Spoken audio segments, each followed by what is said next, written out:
Jina la Yesu tunalibariki na kulitukuza jina lako. Roho Mtakatifu, asante.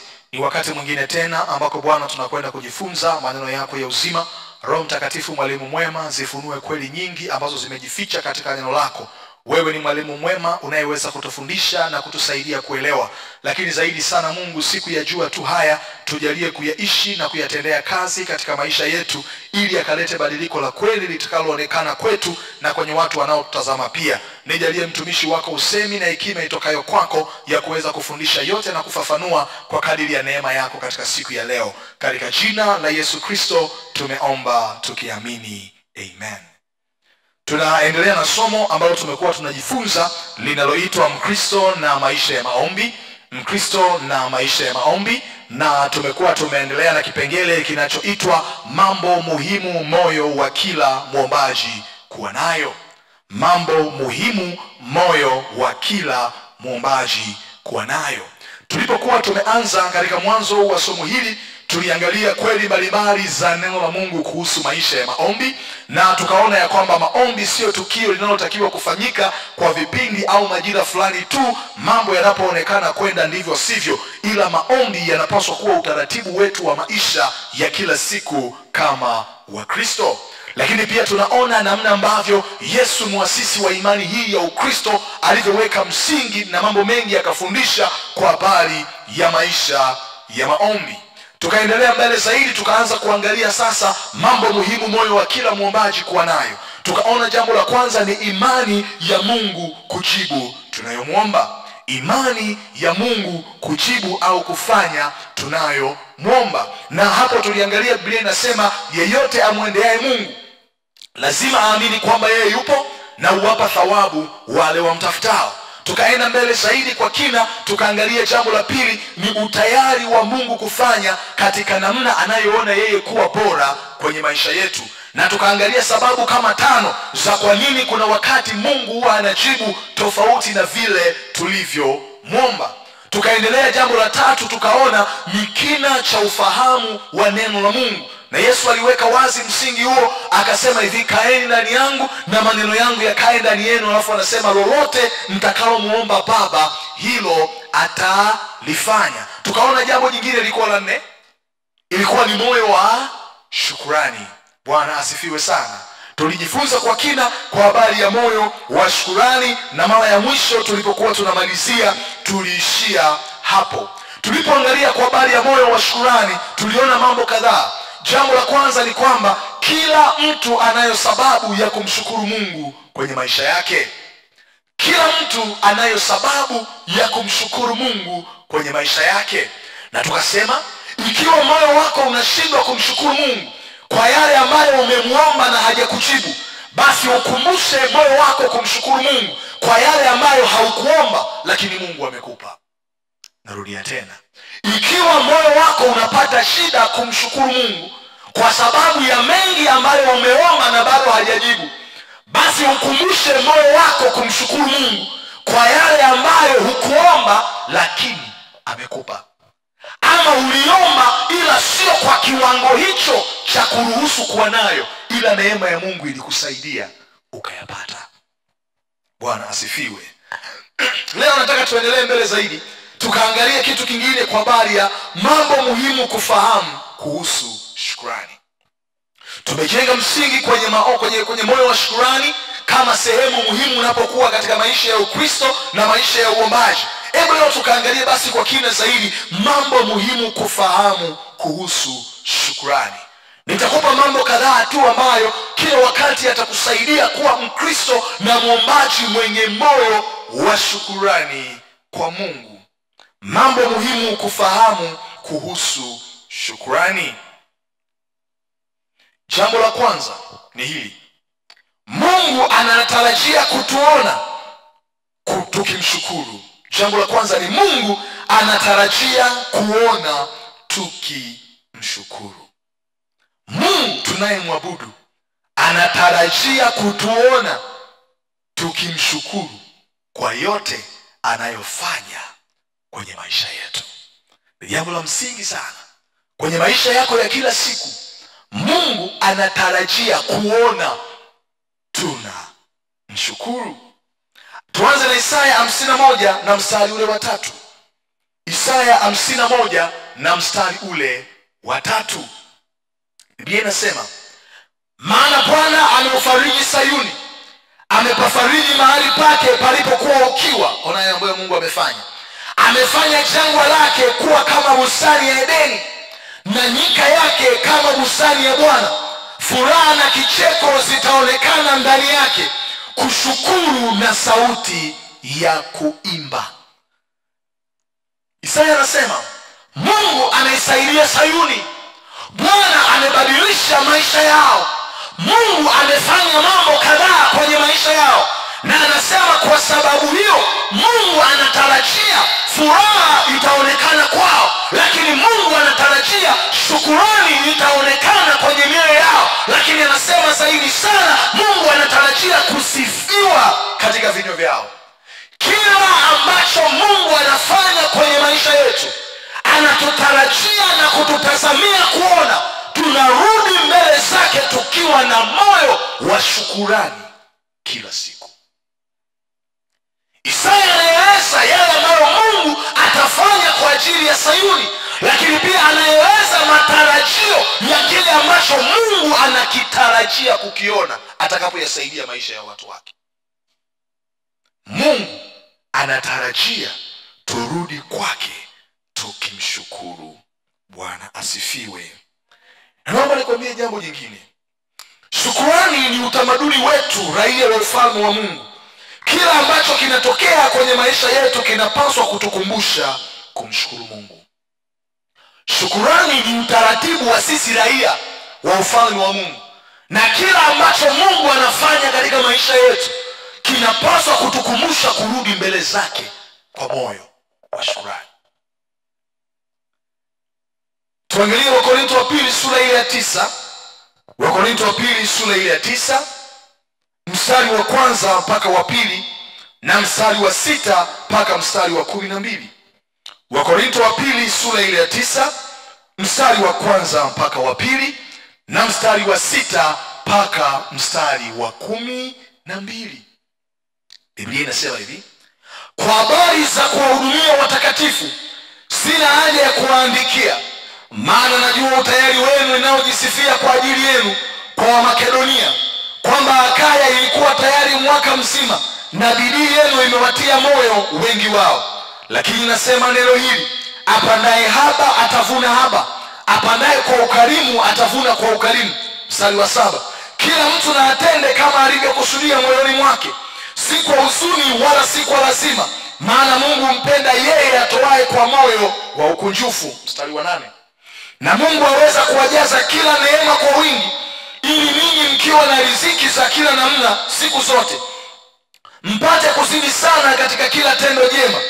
Mstari wa 9, kama ilivyoandikwa, ametapanya amewapa maskini, haki yake yakaa milele. Na yeye ampaye mbegu mwenye kupanda na mkate uwe chakula, atawapa mbegu za kupanda na kuzizidisha, naye atayaongeza mazao ya haki yenu. 11, mkitajirishwa katika vitu vyote, mpate kuwa na ukarimu wote umpatiao Mungu shukurani kwa kazi yetu. Maana utumishi wa huduma hii hauwatimizii watakatifu riziki walizopungukiwa tu, bali uzidi sana kuwa na faida kwa shukurani nyingi apewazo Mungu. Mtume Paulo alikuwa anazungumza na kanisa la Korinto, akiwaeleza kwa habari ya kukusanya sadaka na matoleo yaliyokuwa yanahitajika kwa ajili ya kuwasaidia watakatifu maskini na wenye uhitaji waliokuwepo Yerusalemu.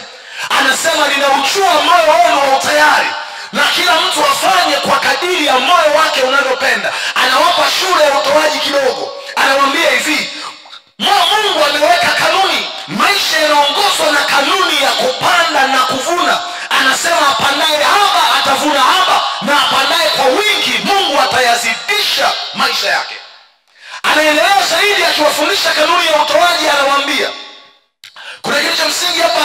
Anawaambia hivi, Mungu anayewapaga watu mbegu na anayewapaga watu chakula katika maisha yenu ya utoaji, kwa sababu ya kujihusisha na jambo hilo, anasema Mungu atawazidisha kwenye chakula, atawazidisha kwenye mbegu.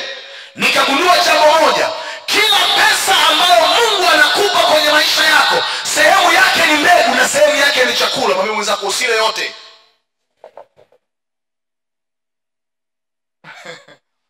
Kila fedha ambayo Mungu anakupa kwenye mikono yako, anakupa sehemu kama mbegu uwekeze, anakupa sehemu kama chakula kukidhi mahitaji yako ya kila siku.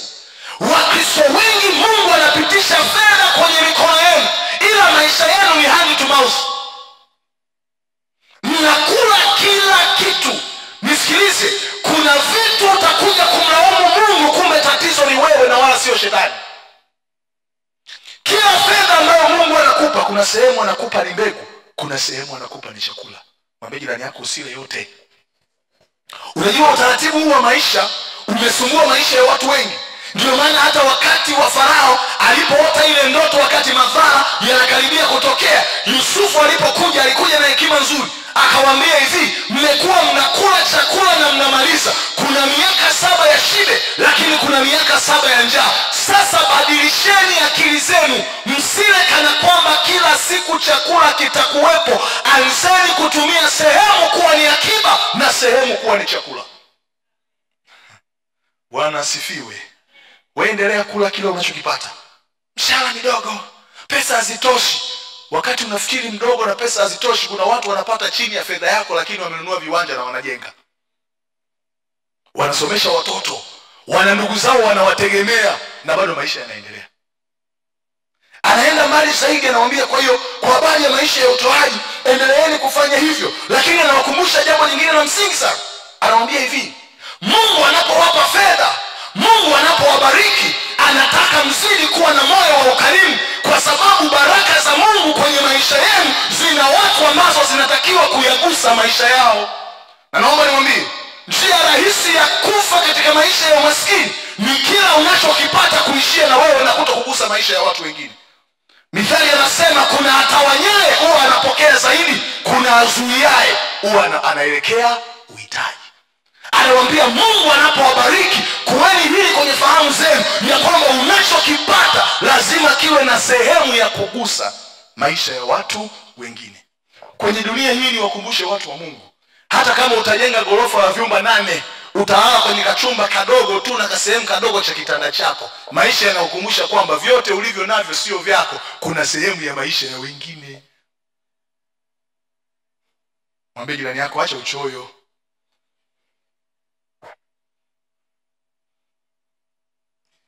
Na ndio maana wazazi wako waliweza kuwalea wengi mkiwa mko nyumbani na maisha yaliendelea, licha ya kuwa walikuwa hawana kipato kikubwa, kwa sababu walijifunza kukaa na mtoto wa dada, mtoto wa shangazi, ndugu na kila kitu, na wote hamkuwahi kuona mmelala njaa. Ila wewe na vitoto vyako viwili na wewe na mke wako wote mna kazi, bado maisha yanawashinda. Uchoyo kabisa kabisa. Ni kanuni ya kiroho ya kwamba unapotumia ulicho nacho kugusa maisha ya wengine, ndivyo Mungu anavyokuongeza katika kile unachokipata. Kwa hiyo anawakumbusha hapa akiwafundisha. Nikapenda zaidi mistari ya mwisho nilikuwa naitaka sana kwa habari ya shukrani. Anasema hivi: Mungu anapowabariki na mkagusa maisha ya wengine, wale watu ambao mahitaji yao yameguswa watarudi mbele za Mungu wakiwa na moyo wa shukrani. Ndio anamalizia hivi mstari ule wa 12: maana utumishi wa huduma hii ya utoaji wao hauwatimizii watakatifu riziki walizopungukiwa tu, bali uzidi sana kuwa na faida kwa shukurani nyingi apewazo Mungu.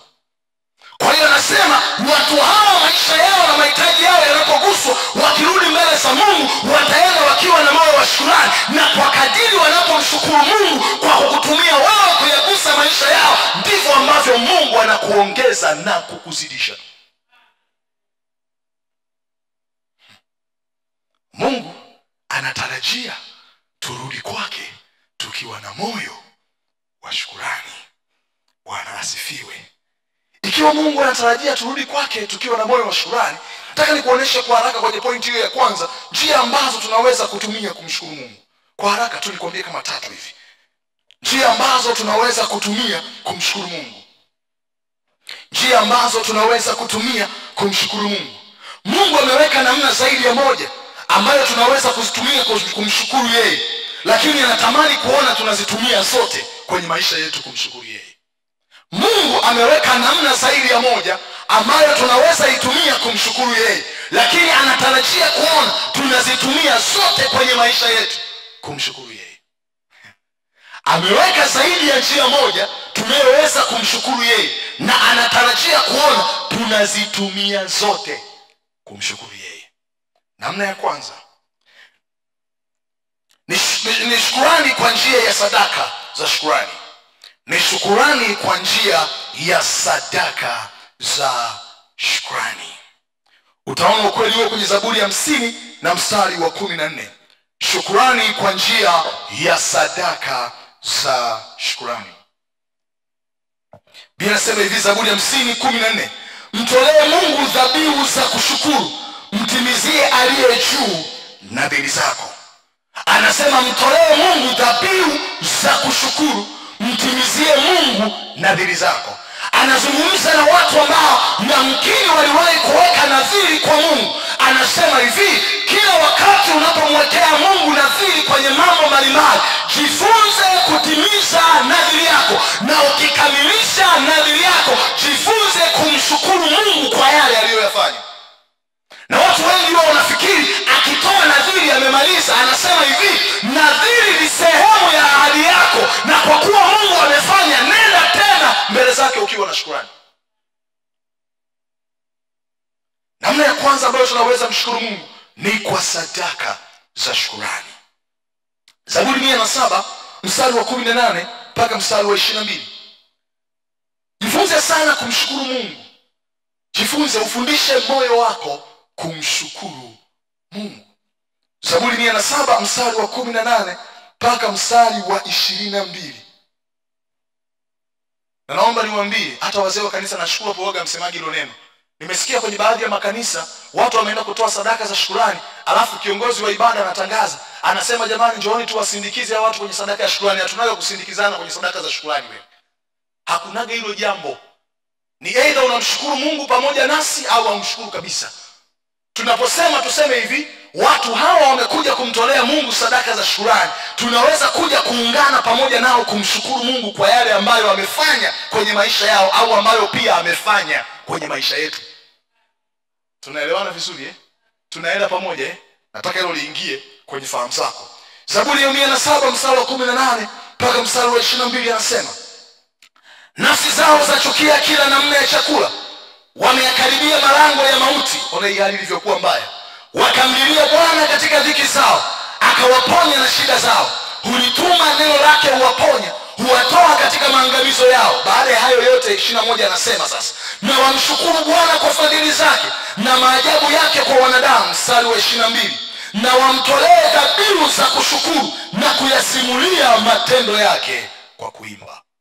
Anasema Bwana amewaponya na mauti. Mungu ameyaokoa maisha yao. Walimuita Bwana akawajibu. Anasema sasa na wamshukuru Mungu kwa sadaka za shukrani na kusifu jina lake. Tunaenda pamoja eh? Utaandika pia, tutasoma Zaburi 30:1 mpaka 4 inayothibitisha ukweli huo. Kwa hiyo jifunze kumshukuru Mungu kwa sadaka. Na tunaposema sadaka ya shukrani inamhusu kila mtu kwenye maisha yake. Wakristo wengi makanisani anaendaga na sadaka yake moja tu ile ya Jumapili, ndio amemaliza. Mwambie mwenzako haiko hivyo. Zaburi 30 mstari wa 1 mpaka wa 4 na Zaburi ya 147 na mstari ule wa 7.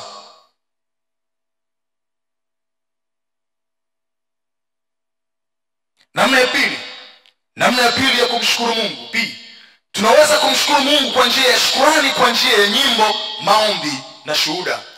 Shukrani kwa njia ya nyimbo, maombi na shuhuda. Sasa hii kila mtu anaweza. Kwenye sadaka kule watu wengi wao wanajitoa. Ila kwenye hii watu wengi wao wanaweza. Si ni kuimba tu, si ni kusema tu. Bwana asifiwe sana. Zaburi ile 9 mstari wa 1 na wa 2, tuanze hapo. Zaburi sura ile ya 9 mstari wa 1 na wa 2. Zaburi sura ile ya 9 mstari wa 1 na wa 2. Biblia inasema, nitamshukuru Bwana kwa moyo wangu wote, nitayasimulia matendo yako yote ya ajabu. nitafurahi na kukushangilia wewe, nitaliimba jina lako wewe uliye juu. Anasema hapo, nitayasimulia matendo yako yote, nitaliimba jina lako wewe uliye juu. Kwa hiyo tunaweza mshukuru Mungu kwa kusema yale ambayo amefanya, ndio maana tuna vipindi vya shuhuda, si ndio? Lakini pia tunaweza tukalisifu jina lake. Nakumbuka wana wa Israeli kutoka 15 walipovuka kwenye bahari ya Shamu, wakasema farasi na mpanda farasi wamewatupa baharini, wakaanza kulisifu jina la Mungu. Wakasema adui alitufuatilia akajiapisa ndani ya moyo wake ya kwamba atatufikia, lakini Bwana akamzuia. Kwa macho yao walituona, lakini hawakutufikia. Tunaweza mshukuru Mungu kwa sifa kama ambavyo tutafanya tarehe 30. Tunaweza kumsifu Mungu, tunaweza kuimba, tunaweza kuomba tukimwambia Bwana asante, umekuwa mwema na mwaminifu katika maombi yetu, na kwa namna hiyo Mungu akazikubali sifa zetu. Kumbuka tumesema Mungu ameweka njia zaidi ya moja, na anatazamia zote tuzitumie tunapokwenda mbele zake kumshukuru. Tunaenda pamoja Tunaenda pamoja Ndio maana mimi huwa sielewagi makanisani. Yeye unaweza kumkuta mtu amesimama wakati wa shuhuda anamshukuru Mungu kwa ajili ya kile ambacho Mungu amefanya na hana hata sadaka. Wewe unajiuliza huyu mtu ana matatizo ya afya ya akili? Unajua inahitaji wewe umejizima data kwa kiwango cha juu sana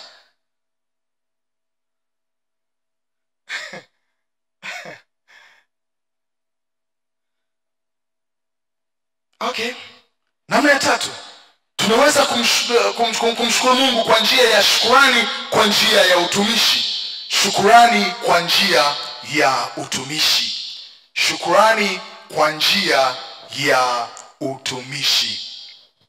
Utaona hapo kwenye Luka sura ya 8 mstari wa 1 mpaka mstari wa 3. Shukrani kwa njia ya utumishi. Luka sura ya 8 mstari wa 1 mpaka mstari ule wa 3.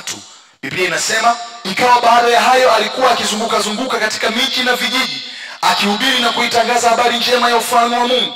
Na wale tenashara walikuwa pamoja naye, na wanawake kadha wa kadha ambao walikuwa na pepo wabaya na magonjwa wakaponywa. Nao ni Mariamu aitwaye Magdalena aliyetokwa na pepo 7, na Yohana mkewe Kuza wakili wake Herode, na Susana na wengine wengi waliokuwa wakimhudumia kwa mali zao. Biblia inasema katika timu waliokuwa nayo Yesu ya huduma, ile gospel team, alikuwa na baadhi ya watu ambao waliponywa magonjwa, waliponywa mapepo waliokuwa nayo, walitatuliwa matatizo waliokuwa nayo, na kama sehemu ya shukrani kwa Mungu waliamua kutoa muda wao kutumika pamoja naye, na wakatoa sehemu ya fedha zao kumtumikia. Kwa hiyo tunaweza mshukuru Mungu kwa kuyatoa maisha yetu na muda wetu kwa ajili yake. Mimi ni mmoja ya watu ambao nilimpa Mungu sadaka ya shukrani kwa njia ya utumishi. Mungu aliponiponya, alikuwa anawaelezea daktari nilipokuwa niko mdogo namna ambavyo niliteswa na kutaabishwa na nguvu za giza. Shuleni walimu walijua kabisa ya kwamba huyu jamaa ana akili lakini hawezi kuendelea na masomo. Ilikuwa ni ngumu, familia imekata tamaa, hakuna hospitali ndani ya nchi hii kupelekwa zile kubwa, haipo.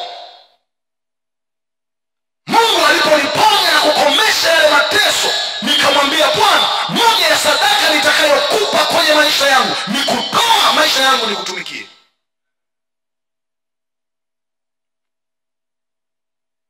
Uzima ulio nao ni zawadi Mungu amekupa. Moja ya kitu unachoweza kufanya kumuonesha Mungu ya kwamba ninashukuru ni kuwa na sehemu ya utumishi katika nyumba ya Mungu. Kwani niwaambie niyo watu, kuna vitu maisha hayawezi kukupa hata kama una fedha katika akaunti za kukutosha.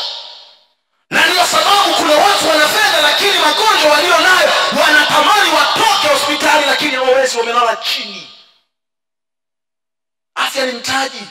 Mungu akikujalia uzima, hata tukikwambia basi kanisani njoo kuna shughuli ya kufanya, patikana, usijifanye huko busy, sio wa kwanza wewe kutafuta maisha. Mwambie mwenzako sio wa kwanza wewe kutafuta maisha.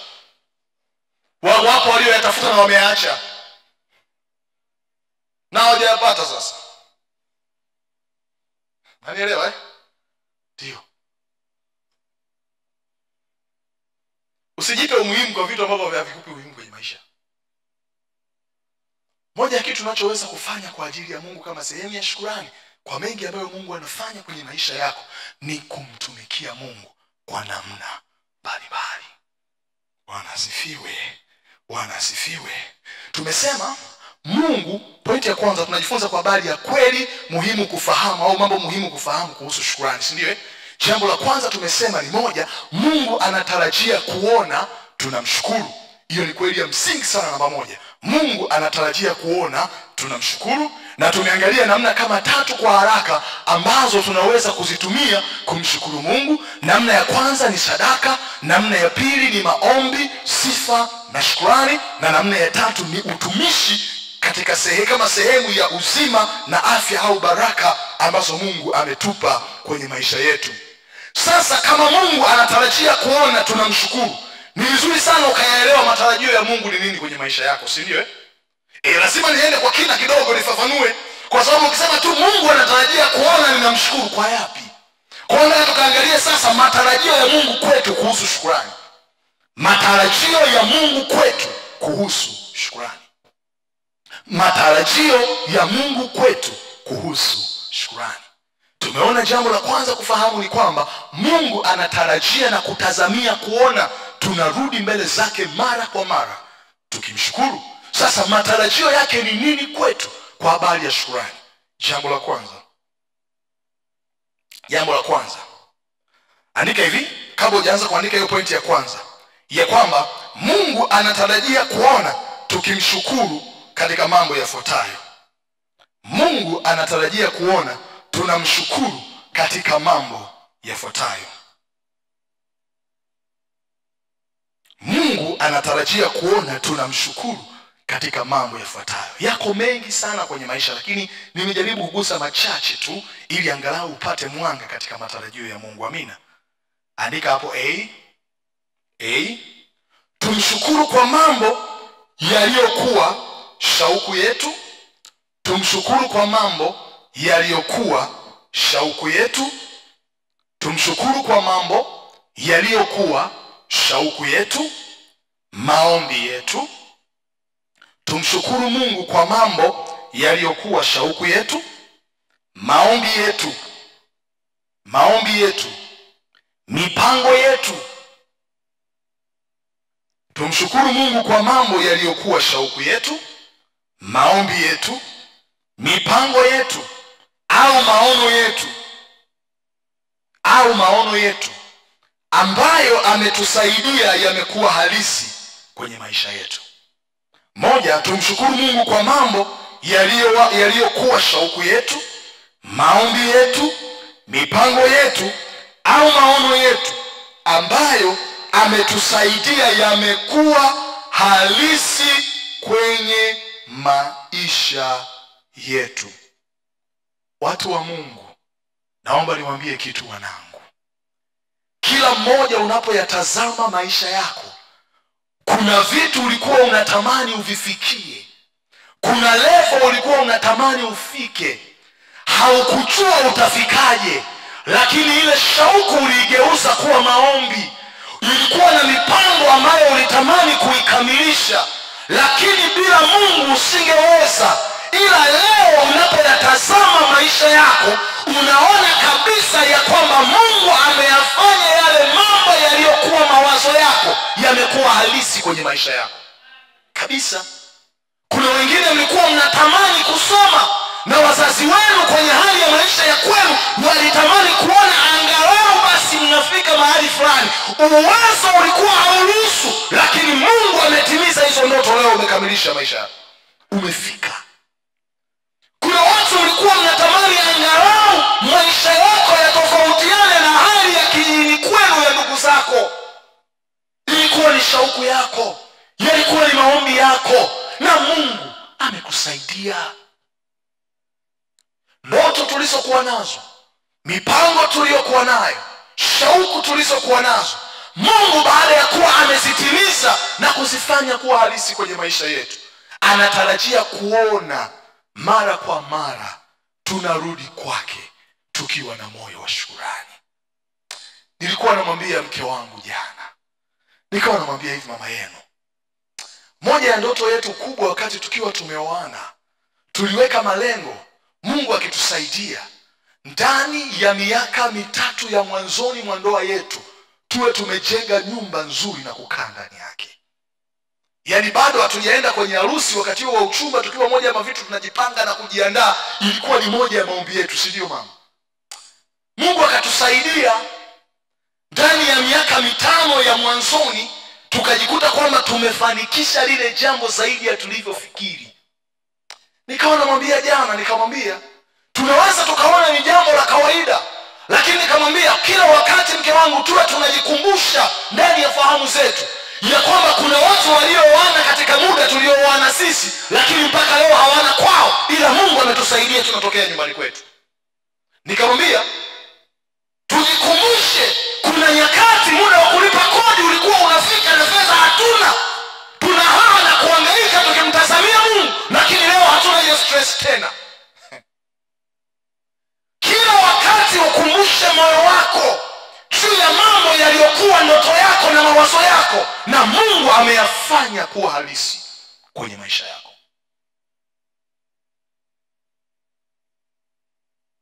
Ni muhimu sana.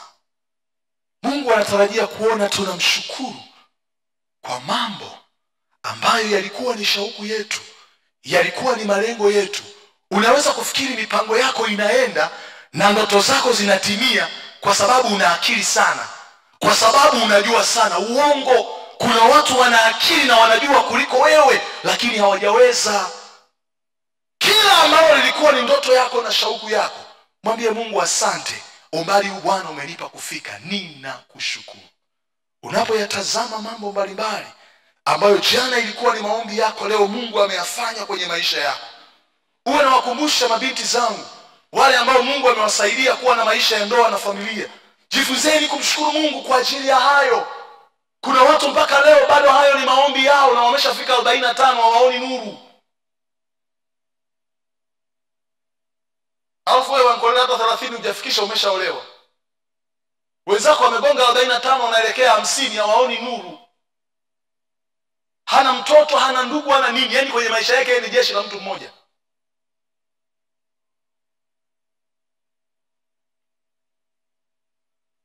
Ninyi watu, kila mmoja yamkini ulikuwa na ndoto zako, na naomba niwaambie njia rahisi ya kuwa na moyo wa shukrani kwa Mungu ni kutokuangalia mambo ambayo Mungu hajafanya kwenye maisha yako. Angalia yale ambayo Mungu amekusaidia kuwa nayo. Sio lazima wote tuwe na vitu ambavyo tunafikiri kwa. Unajua shida ni moja, dunia imeweka mambo ambayo inatamani kila mtu awe nayo. Sio lazima kila mtu apate kile ambacho dunia inafikiri ni cha muhimu. Na naomba nikwambie, kuna watu hawajapata kile ambacho, yaani wamepata kile ambacho wewe umekosa, lakini kuna vya thamani ambavyo hawana, wewe Mungu amekupa. Niwape mfano. Kuna watu hawana fedha nyingi kuliko wewe ulio nayo, lakini wana magonjwa ambayo kuna vyakula hawawezi kula, wewe unakula kila kitu. Nanielewa sasa eh? Nanielewa sasa eh? Kwa hiyo usiende na upepo wa ulimwengu kwa sababu huyu amepata kitu fulani, wewe unajihisi ni kama umechelewa, unajihisi kama Mungu hayuko pamoja na wewe. No. Kila mmoja ana vitu ambavyo mwingine amepata, lakini kuna vitu amevikosa kwenye haya maisha.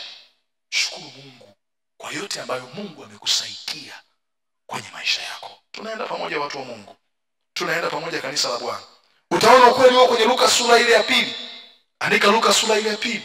Mstari wa 22 mpaka mstari wa 33. Na mstari wa 36 mpaka mstari wa 38.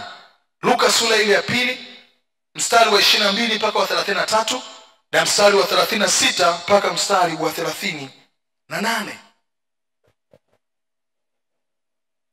Wakati wewe unafikiri swala la ndoa kwako ni la muhimu na Mungu bado hajalifanya kwa wakati, linakupa shida, kuna mtu mwingine anatamani uzima ulio nao na anasema ningelikuwa na afya njema kama ya yule, ningemshukuru Mungu. Jifunzeni kumshukuru Mungu. Ukisoma hiyo habari ya Luka sura ile ya 2 22 mpaka 33 na 36 mpaka 38, utamuona mtu mmoja ambaye alipopata taarifa Yesu alipokuwa amezaliwa na wazazi walipokuwa wameenda kumtolea Mungu sadaka kule hekaluni, anaitwa Simeoni. Biblia inasema hivi, Simeoni alikuwa na ahadi ya Mungu ya kwamba hata kufa mpaka atakapomuona Masihi. Kwa hiyo wakati Yesu amepelekwa hekaluni na wazazi wake kwa ajili ya kwenda kutoa zile sadaka kama ilivyoelekezwa kwenye Torati ya Musa, Biblia inasema Roho wa Mungu akamwambia aende. Alipoenda akamuona Yesu, Alipomshika mtoto kwenye mikono yake, Biblia inasema akamshukuru Mungu, alafu akamwambia, Bwana, macho yangu yameuona wokovu wako, sasa unaweza kumruhusu mtumishi wako aende kwa amani. Simeoni alikuwa na ahadi. Alipoiona macho yake akamuona Yesu, akamwambia Mungu, asante, hili jambo lilikuwa ni shauku yangu, hili jambo lilikuwa ni maono yangu, ilikuwa ni ahadi ambayo uliniahidia, nimemuona, mimi nakushukuru, sasa hata nikifa sina cha kupoteza. Alimshukuru Mungu kwa jambo lililokuwa shauku yake. Ukiendelea mstari wa 36 mpaka wa 38 utamuona tena mwanamke mwingine hapo akitajwa, ambaye pia Roho wa Mungu naye alimleta ili kuja kushuhudia. Huyu mwanamke Biblia inasema alikuwa ni mjane na alikuwa ni muombaji. Miaka yake yote ya maisha yake ya ujane amekaa hekaluni akimuomba Mungu. Alipoona moyo wake ukashukuru, akaenda kuwapa taarifa wote waliokuwa wanahusudiria wokovu wa Israeli. Tunawaona hawa watu wawili wakionyesha moyo wa shukrani kwa Mungu, kwa sababu Mungu ametimiza yaliyokuwa maombi yao, maono yao na shauku yao yamekuwa halisi kwenye maisha yao. Tunaelewana watu wa Mungu? Kuna watu mlikuwa mnatamani mkimaliza masomo Mungu awape kazi. Mungu amewapa. Unapoendelea kufanya hiyo kazi, sio jambo baya mara kwa mara ukiwa unamshukuru Mungu. Sio jambo baya mara kwa mara ukiwa mnamtolea Bwana sadaka za shukrani. Mungu, asante kwa ajili ya kazi ambayo umenipa. Uko nje mambo sio rahisi kama tunavyofikiri. Bwana, asante. Shida yako ni kwamba tangu ulipotoaga sadaka ya shukrani mara moja na Mungu kwenye eneo la kazi ndio umemalizana naye yani.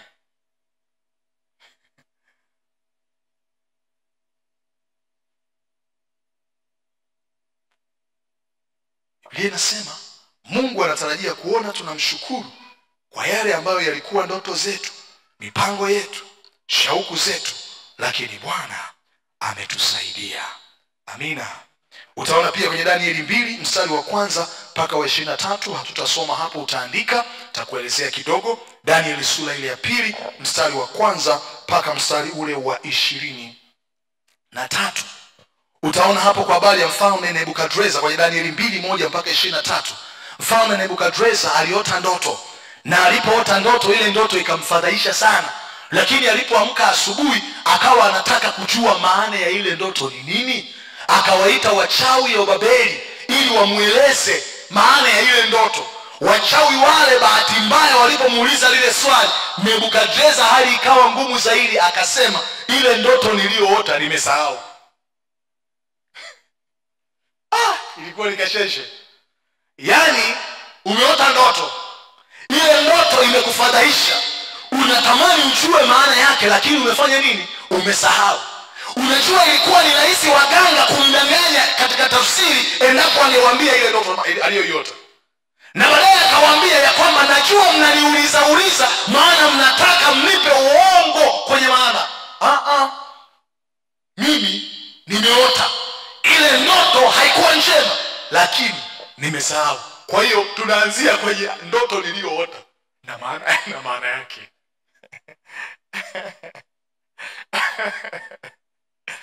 Na sasa unajua mfalme, neno la mfalme ni sheria Kwa hiyo wachawi wote walipoitwa wakashindwa.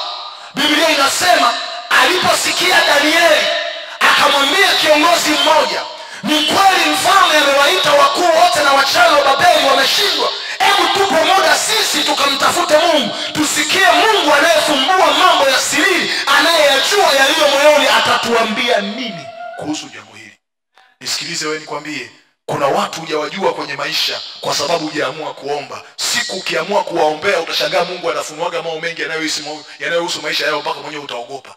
Na usiamue kumwombea mtu unayetaka kujua ukweli kuhusu maisha yake na yanayogusa maisha yenu ikiwa huko tayari kuubeba ukweli. Unanielewa Na ndio maana naambiaga mabinti hapa au vijana, ukianza kuniambia ushauri ya uchumba na nataka niwaombee, kuna mambo makubwa mawili, mtaoana au mtaachana. Mkinileta kwangu kuna mambo makubwa mawili, mtaoana au mtaachana. Kwa sababu mimi nikiomba ninamuita Mungu kusema ukweli juu ya yale yanayohusu maisha yenu. Kwa hiyo kuna vitu Mungu anaweza kaanza kuvifunua mpaka wewe mwenyewe ukaogopa. Wako hapo wengine wanajua waliachwa. Biblia inasema hivi, yaani usinishirikisha, ukinishirikisha ujue na yaita mapenzi ya Mungu juu ya maisha yako. Wapo walionishirikisha wanajua, wakaanza kuona mbona kama hawaelewi, mbona kama hivi mtu ndio yuko hivi. Baba sikujua bwana. Lele na tulia na bado. Si umeamua kuhani niombe? Na mimi nikiomba nasimama kwenye kweli ya Mungu ili adhihirishe ukweli wa hilo jambo. Wasifiwe. Nasimama kwenye nafasi yangu kama kuhani. Biblia inasema walipoenda kuomba, Mungu akafunua ile ndoto na maana yake. Alafu Biblia inasema Danieli baada ya kuwa wamepata yale majibu ya yale maombi, utaona hapo ukisoma hayo maandiko, wakamshukuru Mungu. Utaona hapo kwenye mstari wa 19, kuanzia 19 anasema, ndipo Danieli alipofunuliwa siri hiyo katika njozi ya usiku, basi Danieli akamuhimidi Mungu wa mbinguni. Danieli akajibu akasema, na lihimidiwe jina la Mungu milele na milele, kwa kuwa hekima na uweza ni wake. Yeye hubadili majira na nyakati, huuzuru wafalme na kuwamilikisha wafalme, huwapa hekima wenye hekima, huwapa wenye ufahamu maarifa. Yeye hufunua mambo ya fumbo na ya siri, huyajua yaliyo gizani na nuru ukaa kwake. Na kushukuru na kuhimidi, Mungu wa baba zangu, uliyenipa hekima na uwezo, ukanijulisha hayo tuliyotaka kwako, maana umetujulisha neno lile la mfalme. Maombi yake yalipojibiwa, yaliyokuwa maombi yake, anarudi mbele za Mungu anamshukuru. Asante, yaliyokuwa maombi yetu Bwana umejibu. Mungu anatarajia kuona tunamshukuru kwa yale yaliyokuwa shauku yetu, yaliyokuwa maombi yetu jana, yaliyokuwa mipango na maono tuliyokuwa nayo, ambayo ameyafanya kuwa halisi kwenye leo yetu. Tunaenda pamoja kanisa la Mungu Tunaenda pamoja kanisa la Mungu Utaona pia, utaandika, tutasoma Mambo ya Nyakati wa Kwanza 29:10 mpaka 20 kwa wakati wako na kufanya personal reading.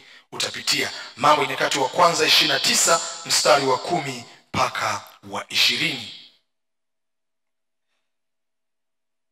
B, tumeona Mungu anatarajia tumshukuru kwa yale yaliyokuwa shauku yetu, maombi yetu na maono au mipango yetu ambayo ameyafanya kuwa halisi. B, tumshukuru kwa ongezeko linaloendelea kujitokeza kwenye maisha yetu. Mungu anatarajia kuona tunamshukuru kwa ongezeko linaloendelea kujitokeza kwenye maisha yetu, na kuonyesha maeneo ambayo kwa nini Mungu anatarajia wewe uende mbele zake ukiwa na moyo wa shukrani. Kuna mengi ambayo anafanya kwenye maisha yako ya kila siku. Tumshukuru kwa ongezeko linaloendelea kujitokeza kwenye maisha yetu. Naomba nikwambie jambo hili litakalo kusaidia. Kila mmoja ana sehemu ya ongezeko kwenye maisha yake ambalo chanzo chake ni Mungu. Mungu anatarajia kuona tunapoyatazama maisha yetu tunarudi mbele zake kwa moyo wa shukrani. Kila mmoja wetu ana sehemu ya ongezeko ambalo Mungu ameliachilia kwenye maisha yake. Kabisa, ukiyatazama maisha yako, kuna afadhali ambayo Mungu amekupa leo ambayo ni tofauti na jana. Tatizo ni moja, hatujaamua kuwa wa kweli kuhusu yale Mungu anafanya kwenye maisha yetu. Jamani, kila mmoja ana ongezeko ambalo Mungu analifanya kwenye maisha yake. Kabisa. Kabisa. Na ukiacha maongezeko mengine yote, basi kila mmoja ile kwamba uko hai ni tafsiri ya kwamba mwaka jana haukuwa na umri ulionao mwaka huu. Hilo nalo ni ongezeko. Mwambie mwenzako hilo nalo ni ongezeko. Na tumekuwa na kizazi cha Wakristo wa hovyo kabisa, wa ajabu, ambao katika siku ya birthday yake anaweza kuandaa sherehe, akanunua keki, akanunua soda, akatoka out na marafiki, na asiende na sadaka ya shukrani mbele za Mungu akimshukuru. Ni nani aliyewaroga nyinyi? Kizazi cha ajabu kabisa hichi. Watu ambao wanaweza tumia gharama kula na kunywa kwa ajili ya siku yake ya kuzaliwa. Mungu amemuongezea mwaka, lakini hana sadaka ya shukrani ya kwenda nayo kwa kuhani wake kwenye mwaka ambao ameuingia ili atamke baraka. Uzungu mwingi Jambo la aibu kabisa. Naomba mjifunze wanangu. Naomba mjifunze. Kila wakati Mungu, naomba andika hapo, nakumbuka kila mwaka ambao Mungu atanipa kuona ninaposherekea birthday yangu, nijifunze kutafuta sadaka ya shukrani na kwenda kwa kuhani wangu. Kabisa uwe unakumbuka. Nakwambia uwe unakumbuka. Ni jambo la msingi sana. Wewe unasherekea mwaka pasipo kumshukuru Mungu. Unawezaje? Unautoa wapi huo ujasiri?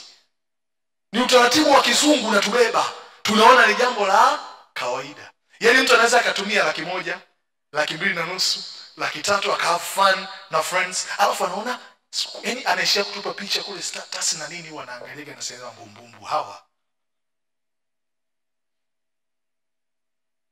Mungu anatarajia kuona tunamshukuru kwa ongezeko ambalo ameliachilia kwenye maisha yetu. Ifundishe nafsi yako izoeze hivyo. Na naomba niwaambie wazazi wenye watoto, kila wakati watoto wenu wanaposherekea siku yao ya kuzaliwa, wafundisheni kuwapa sadaka na kuwapeleka kwa mchungaji wakaombewe na kutamkiwa baraka. Unaingiza ujumbe ndani yao ya kwamba ongezeko la maisha yako chanzo chake ni Mungu. Kabisa. Kabisa. Na watakuwa wakijua na kuelewa hivyo. Ni jambo la msingi sana. Ni jambo la muhimu sana kuliko mnavyoweza kufikiri. Mungu ametuongeza katika mambo mengi. Mungu amekuongeza katika ufahamu wa neno lake. Hali yako ya kiroho vile ulivyokuwa mwaka jana sivyo vile ulivyo leo. Anatarajia kuona unamshukuru. Mungu ameongeza wateja kwenye biashara yako, anatarajia kuona unamshukuru Mungu. Mungu ameongeza ufaulu kwenye GPA yako, anatarajia kuona unamshukuru. Anatarajia kuona kwenye kila ongezeko ambalo analiachilia kwenye maisha yetu, tunarudi kwake tukiwa na moyo wa shukrani. Bwana asifiwe. Bwana asifiwe. Tunaelewana watu wa Mungu Mungu amewaongezea upendo kwenye ndoa yenu, mnapendana kuliko jana. Mahaba dindindi, kamshukuruni Mungu. Ukiona watu wameachana, kuna wakati waliwahi kupendana, lakini nyinyi bado mnaendelea, ni jambo la kumshukuru Mungu sana. Bwana asifiwe. Najaribu kufungua fahamu zako ili uone kwa nini Mungu anatarajia kuona unaenda mbele zake kwa shukrani, si ndio tumshukuru kwa mabadiliko ambayo yanaendelea kujitokeza kwenye maisha yetu na nafasi ambazo ametujalia kuzipata. Mungu anatarajia kuona tunamshukuru kwa mabadiliko ambayo yanaendelea kujitokeza kwenye maisha yetu na nafasi ambazo ametujalia kuzipata. Sasa kabla sijakuelezea kuhusu hii pointi, naomba kwenye pointi iliyopita ya kumshukuru Mungu kwa ajili ya ongezeko sikukupa andiko. Naomba nikupe andiko hili kwenye ile pointi ya juu. Wathesalonike wa pili 1 mstari wa 3 mpaka wa 4. Ile pointi ya juu ya kumshukuru Mungu kwa ajili ya ongezeko. Wathesalonike wa pili 1:3 mpaka 4. Naomba nisome. Wathesalonike wa pili 1 mstari wa 3 mpaka wa 4 anasema hivi: Ndugu, imetupasa kumshukuru Mungu siku zote kwa ajili yenu, kama ilivyo wajibu, kwa kuwa imani yenu inazidi sana, na upendo wa kila mtu kwenu kwa mwenzake umekuwa mwingi, hata na sisi wenyewe twaona fahari juu yenu katika makanisa ya Mungu, kwa ajili ya saburi yenu na imani mlionayo katika adha zenu zote na dhiki mnazostahimili.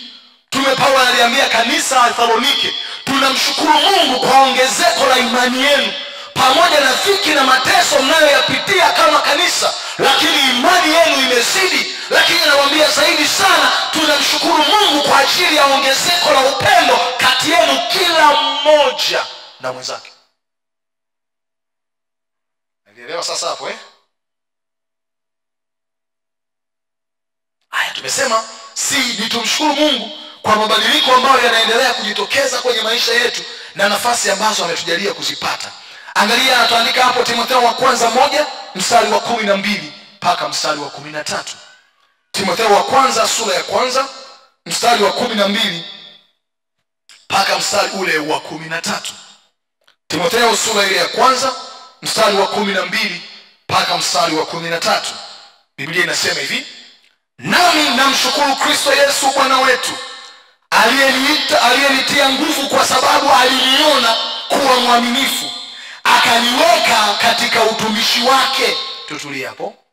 Mtume Paulo anamwambia kijana wake Timotheo, ninamshukuru Mungu aliyeniona kuwa nafaa, akaniweka katika nafasi ya kumtumikia.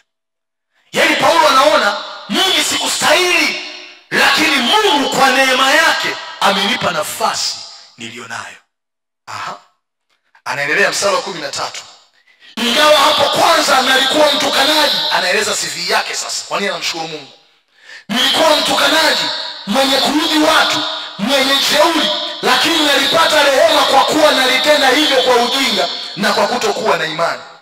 Paulo anasema, mimi ambaye nilitesa kanisa, mimi ambaye niliua Wakristo, mimi ambaye nilishiriki kwenye kuua mitume, Yesu aliponitokea akanibadilisha, akaniweka kwenye nafasi ya utumishi. Nikiangalia CV ya jana yangu hailingani na pale ambapo Mungu ameniweka kwenye leo yangu. Kuna watu humu CV zenu, tabia zenu na maneno yenu ya jana ilikuwa inatosha kuwafanya msiolewe wenyewe, lakini huyo jamaa amekuoa.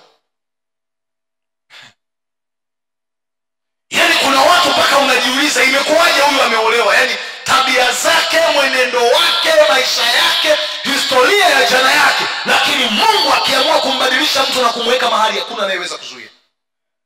Kabisa. Kabisa. Kuna watu mimi nimewahi kusoma na mtu mmoja. Yule jamaa nilikuwa nakaa naye karibu, tulikuwa tunaishi naye somewhere huko. Yule bwana nilikuwa namjua akili zake mbumbumbu kabisa. Yeye ni mtu ambaye ilikuwa kila mmoja haoni sababu ya kuambatana naye, maana hakuna kitu utajifunza. Na unahisi kabisa mpaka wazazi wanakuambia ukiambatana na yule utafeli kwenye maisha. Miaka 3-4 nyuma nimekuja kukutana naye Dodoma nikiwa kwenye shughuli zangu.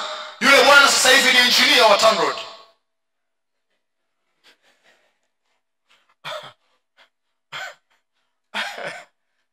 Nikamwambia hata wewe.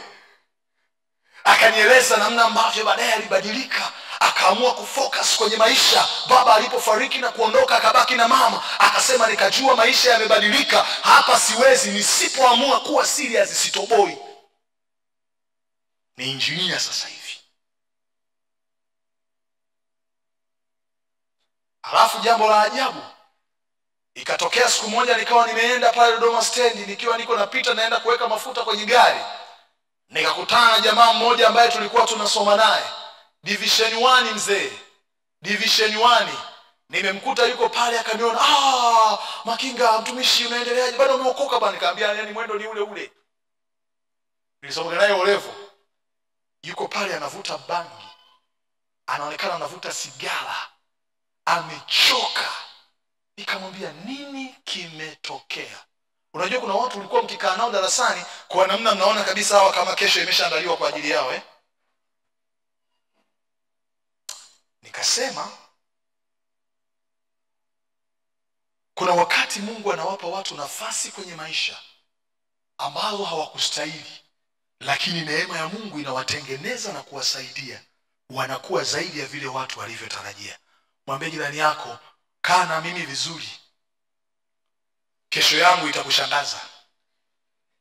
Mwambie tena, tunza namba zangu, kuna siku utanihitaji sana.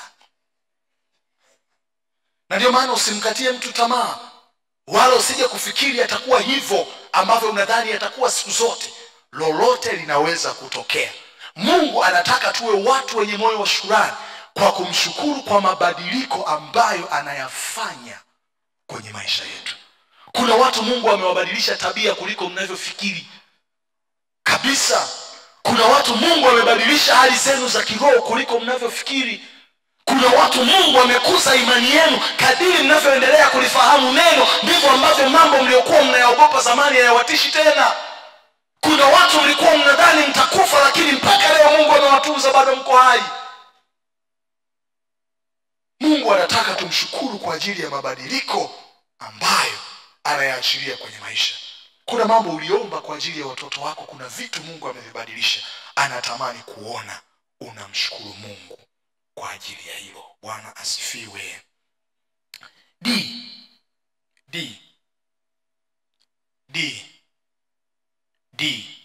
Mungu anataka tumshukuru kwa mambo ambayo hakujibu kama tulivyoomba au amejibu tofauti na matarajio yetu. Tumshukuru kwa mambo ambayo hakujibu kama tulivyoomba, kwenye mabano amejibu tofauti na matarajio yetu. Mungu anataka kumshukuru kwa mambo ambayo hakujibu kama tulivyoomba au kwa namna nyingine amejibu tofauti na matarajio yetu. Jambo la msingi sana hilo kuelewa. Ni rahisi sana mtu kwenda mbele za Mungu kumwambia Bwana asante endapo Mungu amejibu kama alivyoomba. Ni rahisi sana. Ni rahisi sana. Kila mtu anaweza hiyo. Lakini wengi huwa mnashindwa kumshukuru Mungu anapotokea amejibu tofauti na ulivyotarajia. Na naomba nikwambie jambo hili litakalo kusaidia mwanangu. Kumshukuru Mungu kwa kujibu tofauti na matarajio yetu ni kiashiria kwamba tunayaamini mawazo ya Mungu kuliko hisia zetu. Ndika hilo jambo unakumbuka. Kumshukuru Mungu kwa kujibu tofauti na matarajio yetu, kumshukuru Mungu kwa kujibu maombi yetu tofauti na matarajio yetu, ni kiashiria kwamba tunayaamini mawazo ya Mungu kuliko hisia zetu. Kumshukuru Mungu kwa kujibu maombi yetu tofauti na matarajio yetu ni kiashiria kwamba tunaamini mawazo ya Mungu kuliko hisia zetu. Yaani unamwambia Bwana asante kwa kuwa umejibu tofauti na nilivyotarajia, lakini najua ni kwa sababu mawazo yako ni mema kuliko ninachokifikiria. Inahitaji ukomavu wa hali ya juu sana. Na nikuoneshe mfano. Utaandika kwenye kitabu cha Samueli wa kwanza sura ile ya 7 mstari wa kwanza mpaka wa 4, Samueli wa pili sura ile ya 7 mstari wa kwanza mpaka wa 4 na mstari wa 8 mpaka mstari wa 13. Samueli wa pili sura ile ya 7 mstari wa kwanza mpaka wa 4 na mstari wa 8 mpaka wa 13. Kwenye hiyo habari nisikilize vizuri, ukisoma hapo utaona namna ambavyo Daudi alikuwa na shauku ya kumjengea Mungu hekalu. Akaenda kwa nabii Nathan akimueleza ya kwamba nataka kumjengea Bwana nyumba. Anasema mimi nakaa kwenye nyumba nzuri, lakini hali ya nyumba ya Mungu wangu haiko sawa. Natamani nimjengee Mungu nyumba ya heshima ambayo atatukuzwa kutokea hapo watu wakimwabudu. Anaenda kwa Nathan, nabii anamwambia fanya kama vile ambavyo moyo wako unaona. Baada ya muda Nathan anapewa ujumbe na Mungu ya kwamba nenda akamwambia Daudi ya kwamba yeye hatanijengea hiyo nyumba, ila mtoto wake Suleiman ndiye atakayejenga. Utaona ukweli huo kwenye kitabu kile ambao tumeandika hapo mstari wa 12. Anasema nawe siku zako zitakapotimia ukalala na baba zako, nitainua mzao wako nyuma yako atakayetoka viunoni mwako, nami nitaifanya imara ufalme wake. Yeye ndiye atakayejenga nyumba kwa jina langu, nacho kiti cha enzi cha ufalme wake nitakifanya imara milele. Mungu anamwambia sikiliza Daudi, wewe hautajenga hilo hekalu, ila nitainua mtoto wako atakayekaa kwenye nafasi yako, na yeye ndiye atakayefanya. Daudi amekataliwa kufanya ile kazi. Andika Samueli wa pili 7 mstari wa 18 mpaka wa 22. Samueli wa pili 7 18 mpaka 22. Samueli wa pili sura ya 7 mstari wa 18 mpaka mstari ule wa 22. Alafu andika Samueli wa pili 12 mstari wa 16 mpaka 20. Narudia, Samueli wa pili 7 18 mpaka 22 na Samueli wa pili 12 mstari wa 16 mpaka wa 20.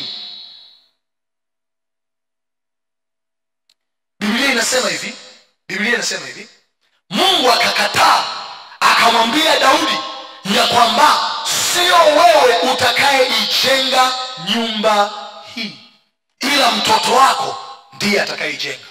Na wakati ule anazungumza, Mungu anazungumza Suleiman akiwa bado hajazaliwa. Ukija kuangalia wakati ambapo Daudi anakuja kutaka kujenga lile hekalu, Suleimani akiwa amekaa kwenye nafasi ya ufalme, Daudi anaimba mbele za Bwana, anaomba, anamhimidi Mungu, anamshukuru ya kwamba mimi ni nani hata umeturuhusu tuweze kujengea nyumba. Daudi alikataliwa kujenga lile hekalu, lakini Mungu alizikubali sadaka alizoziandaa.